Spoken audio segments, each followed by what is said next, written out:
Tapi tiba-tiba reformasi terjadi. Kok sepertinya pada saat itu sains tidak bisa memberitahu kita akan ada perubahan sosial, politik, ekonomi yang begitu dahsyat.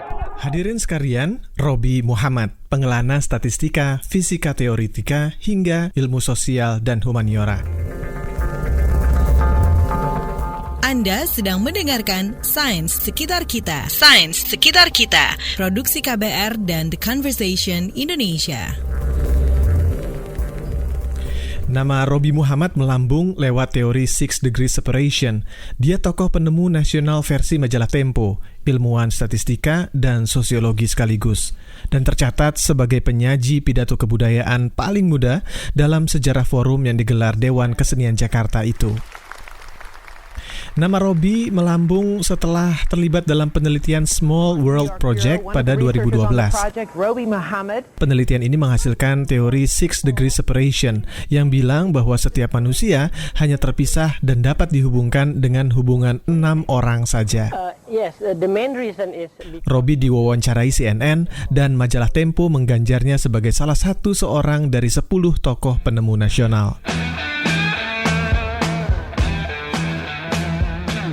Saya tuh ya biasa lah, waktu SMA sebenarnya saya biasa pemain band waktu SMA. Musik blues, jazz, Jimi Hendrix. Dari semua mata pelajaran yang saya kenal saat itu, fisika yang buat saya paling masuk akal. Realitas paling fundamental itu bisa-bisa kita ketahui melalui fisika. Anak dosen dan dokter ini akhirnya kelar kuliah dengan skripsi tentang lubang hitamnya Stephen Hawking, yang bukunya sudah tamat duluan dibaca saat dia masih di bangku SMA. Kontrak untuk lanjutkan S2 sudah diteken, dan fisika adalah cinta matinya. Sampai muncul peristiwa 98.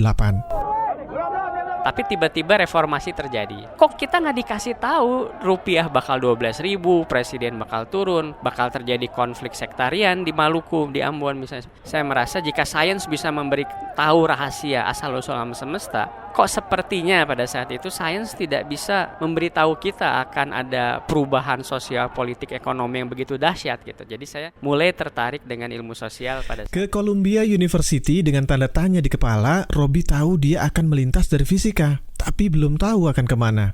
Kebetulan saat itu pendekatan interdisipliner lagi merekah. Ilmu sosial dan eksakta saling membuka. Teori kompleksitas, itu loh pendekatan yang memakai fisika, statistika, matematika untuk mengerti fenomena sosial sedang hot-hotnya. Kebetulan juga kampus Robi menyelenggarakan program Quantitative Methods in Social Science, semacam pendekatan kuantitatif untuk ilmu-ilmu sosial. Maka disitulah dia berlabuh. masalah yang dihadapi oleh peradaban manusia sekarang ini kebanyakan ya masalah sosial, terorisme, kemiskinan, ketidakadilan ekonomi, ketidakadilan sosial, bahkan katakanlah pemanasan global. Selain tentunya ada hal teknis, tapi juga kan itu intinya dari perilaku manusia gitu.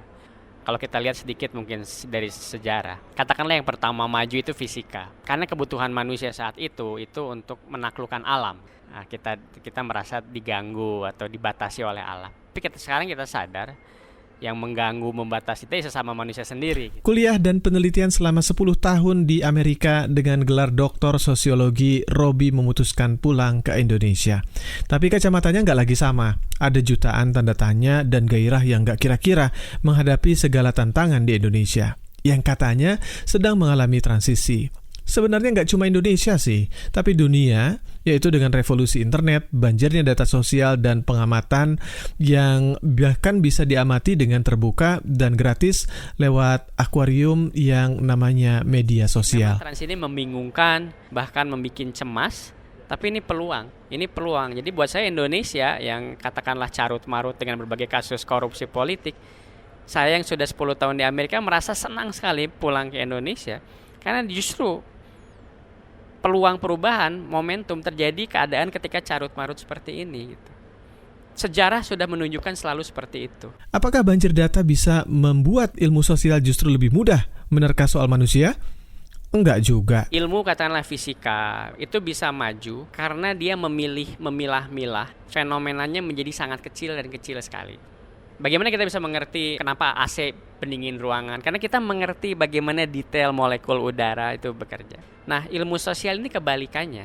Kalau kita mengerti perilaku satu individu, tapi ketika dia digabung menjadi kolektif ribuan jutaan atau miliar individu, ini sama sekali kita tidak mengerti. Jadi istilah ini yang disebut dengan problem agregasi. Menangkap pola-pola itu adalah tantangan ilmu sosial saat Kompleks ya.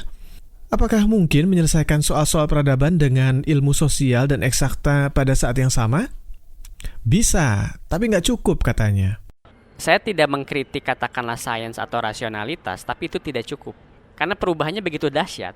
Kalau kita tidak memiliki kemampuan emosional, kita akan lumpuh. Ini yang menurut saya sekarang saya juga sedang belajar bagaimana mengajarkan kematangan emosional itu, keberanian, kejujuran, keingintahuan kanak-kanak, dan cinta ini tadi gitu. Cinta dalam arti mengerjakan sesuatu bagaikan ya dimabuk cinta, bukan rasional. Kata Robi, kita perlu kembali pada teks-teks sastra, menoleh dan berbicara pada manusia, seperti sajak sebatang lisong yang dibikin Rendra. Kita mesti berhenti membeli rumus-rumus asing. Diktat hanya boleh memberi metode, tetapi kita sendiri mesti merumuskan keadaan. Kita mesti keluar ke jalan raya, keluar ke desa-desa, menghayati sendiri semua gejala dan menghayati persoalan yang nyata. Sastra itu sesuatu yang patut dibaca, apalagi buat ilmuwan sosial, untuk mengerti apa yang saya sebut sebagai dilema manusia. Masalah yang nggak ada solusinya, maju kena mundur kena gitu kan. Banyak banget. Sains Sekitar Kita. Sains Sekitar Kita. Produksi KBR dan The Conversation Indonesia.